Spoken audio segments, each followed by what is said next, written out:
వరుణ్ సందేశ్ వీళ్ళందరూ group of friends వీళ్ళు basically. అయితే వీళ్ళందరూ ఒక స్టార్ దీంట్లో ఉంటే ఈవిడ సర్కిల్ ఎవరంటే మస్తాన్ సాయి, చింటూ, ఇంకా ఇంకొంతమంది బ్యాచ్. వీళ్ళు they are into hard core. వీళ్ళు ఓన్లీ పబ్ పార్టీ, వీళ్ళు డ్రగ్స్ ఇవన్నీ కూడా ఇది ఉండే అని మనకు అర్థమవుతుంది ఈ వరలక్ష్మి ఎఫ్ఐఆర్తో.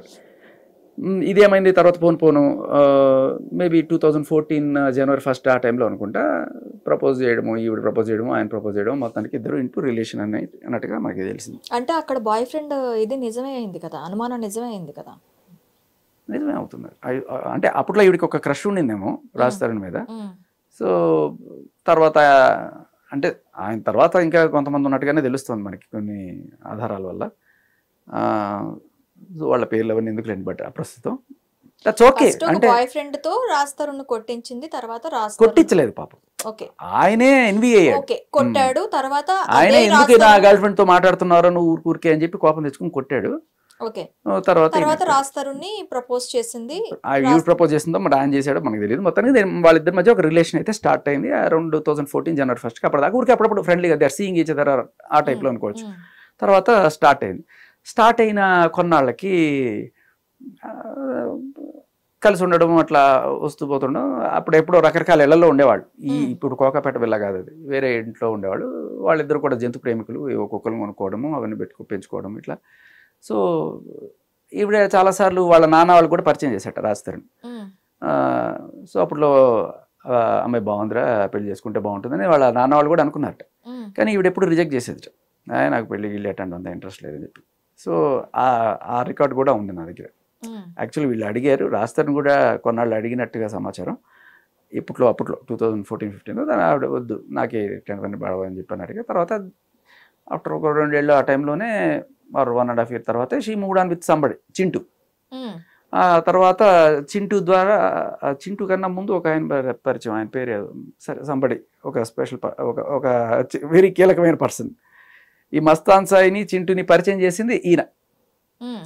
రాజ్ తరుణ్ కన్నా ముందే వీళ్ళిద్దరూ పరిచయం. కాదు పేరు ఎందుకు లేదు,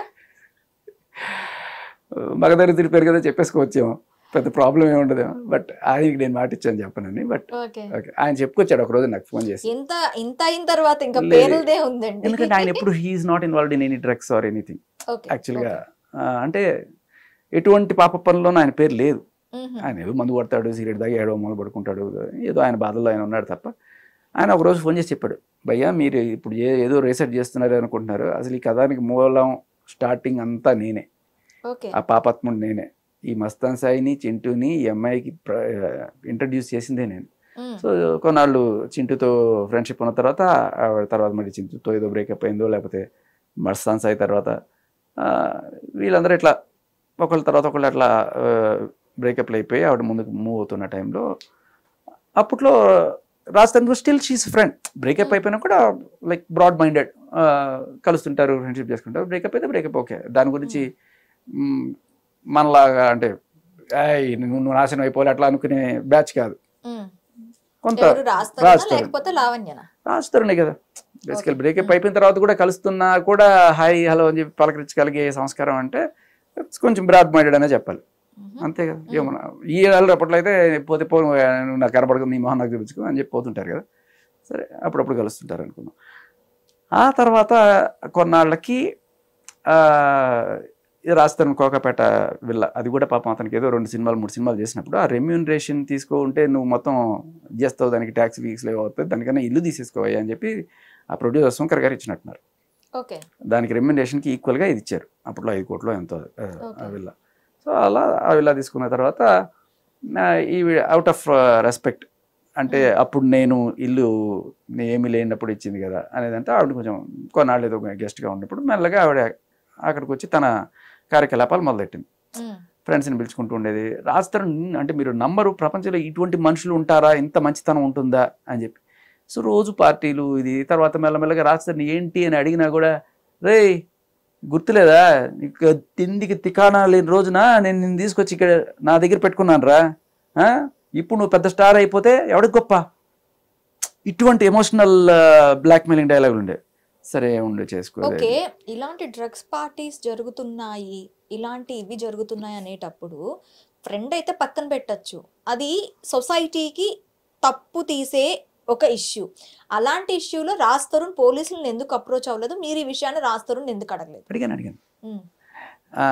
సో ఫస్ట్ ఏంటంటే అక్కడ ఇవి జరుగుతుంది అనే విషయం తెలియడానికి రాజ్ తరుణ్ కొంత టైం పట్టింది. రాజ్ తరుణ్ ఏంటంటే షూటింగ్కి వెళ్ళిపోతాడు, పొద్దున్న 6 గంటలకి ఎప్పుడో వెళ్ళిపోతాడు. వెళ్ళిపోయిన తర్వాత రాత్రి ఎప్పుడో 9 గంటలకు 10 గంటలకు వచ్చేటప్పుడు బాగా లేట్ అయిపోతుంది. వచ్చిన తర్వాత అప్పటికే కింద ఈ బ్యాచ్లు హుక్కాలు, హుక్కా అవ్వచ్చు లేకపోతే డ్రగ్ అవ్వచ్చు, ఏదో అవ్వచ్చు, ఏమీ తెలియదు. అక్కడ ఒక పెంట వాతావరణం అయితే కనబడుతుంది. ఒక పెంట వాతావరణం తన సొంత ఇంట్లో కనిపిస్తుంది. అలాంటప్పుడు పోలీసులను ఎందుకు అప్రోచ్ అవ్వలేదు రాస్తారు? ఇప్పుడు ఎవరి మీద కంప్లైంట్ ఇవ్వాలి అంటే అక్కడ అది డ్రగ్సా కాదా అనే విషయం ఫస్ట్ ఈయన తేల్చుకోవాలి. అండ్ ఈజ్ లీస్ట్ బాదర్డ్, నా పని ఏదో నేను చేసుకుందాం, పోదాం.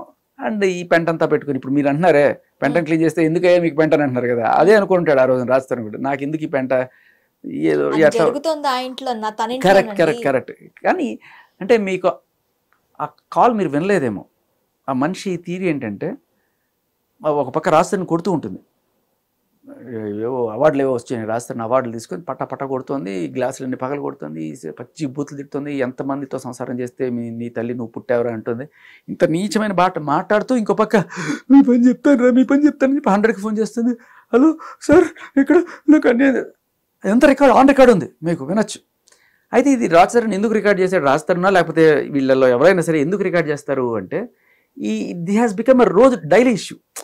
అంటే మందు వల్ల లేకపోతే డ్రగ్స్ వల్ల ఆవిడ అలా బిహేవ్ చేస్తుందా, సైకోలాగా చేసి అదొక ఆనందం పొందుతుందా, అండ్ ఏదో ఫైనల్గా వాళ్ళు ఏదో 2-3 రోజులకు ఒకసారి ఇదే అయిపోయిందట. 100 డైల్ చేయడం, పోలీసులు రావడం, ఏమైందంటే ఏం లేదని వెళ్ళిపోవడం, ఇదే గోలైందట.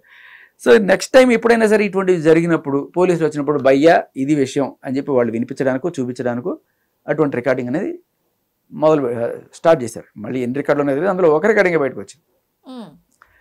సో దాన్ని విన్నవాడు ఎవరికైనా అర్థమవుతుంది ఎవరు అసాల్ట్ చేస్తున్నారు, ఎవరు పడుతున్నారు. సో కొట్టకు అంటుంటాడు రాజ్ తరుణ్.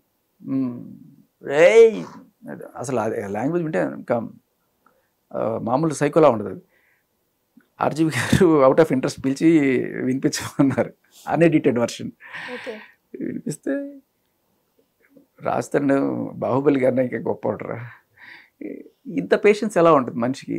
నేనైతే 10 నిమిషాలు కూడా ఇట్లాంటి మనిషిని దగ్గర ఉండలేను. నేను అదే అనుకున్నాను, Raj how can you bear such kind of torture అని చెప్పి అనిపించింది. అంటే ఆఖరికి అంత కొట్టినా కూడా ఎవరన్నా మస్తాన్ సాయిలా, ఇప్పుడు రాజ్ తరుణ్ని వాళ్ళ అమ్మని తిట్టినప్పుడు రాజ్ తరుణ్ ఏదో అనేసి పక్కకి వెళ్ళిపోవడం అట్లా చేస్తారు. మస్తాన్ సాయి అంటే మాత్రం మస్తాన్ సాయి మిరపకాయ తిరగబడి కొట్టేవాడు.